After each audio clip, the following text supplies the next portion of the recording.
আসসালামু আলাইকুম গাইস, আমি আলফাজ চলে এলাম আবার একটা নতুন মিনি ব্লগ নিয়ে। তোমরা তো জানোই রমজান স্টার্ট হয়ে গেছে, আর আজকে হলো রমজানের 4 নম্বর রোজা। আর তোমরা কে কে রোজা রেখেছো অবশ্যই কমেন্ট করবে। আমিও রেখেছি, সবগুলো রোজা রাখছি আলহামদুলিল্লাহ।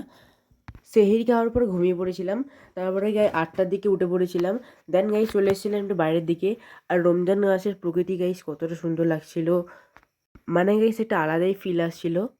দেন আমার বেডরুমে চলে এলাম। এবার বেডরুমটাকে গোছাতে হবে, তো বেডরুমটাকে গুছিয়ে নিলাম। তারপরে গাইস অজু করে কোরআন শরীফ পড়তে বসে পড়েছিলাম। কোরআন শরীফ পড়ার পর দেন গোসল করে নিলাম, আর জোহরের নামাজ পড়ার জন্য রেডি হয়ে গেলাম। জোহরের নামাজ পড়ে এসে আমি ঘুমিয়ে পড়েছিলাম। তারপরে আবার রেডি হয়ে গেলাম আসরের নামাজ পড়তে যাওয়ার জন্য। তাই চলে গেলাম আসরের নামাজ পড়তে থেকে এসে মুদিখানার দোকানে এসেছিলাম। আমার কিছু জিনিস নেওয়ার ছিল, তাই এসেছিলাম। দেন বন্ধুদের সাথে একটু ঘুরতে এসেছিলাম বাইরের দিকে। তারপরে গাইস একটু জমির দিকে এসেছিলাম, আর দেখতে পাচ্ছ কত বীজ ধান লাগিয়েছে। তারপরে গাইস মাগরিবে নামাজ পড়তে চলে গিয়েছিলাম। মাগরিবে নামাজ পড়ে এসে ইফতার করে নিলাম।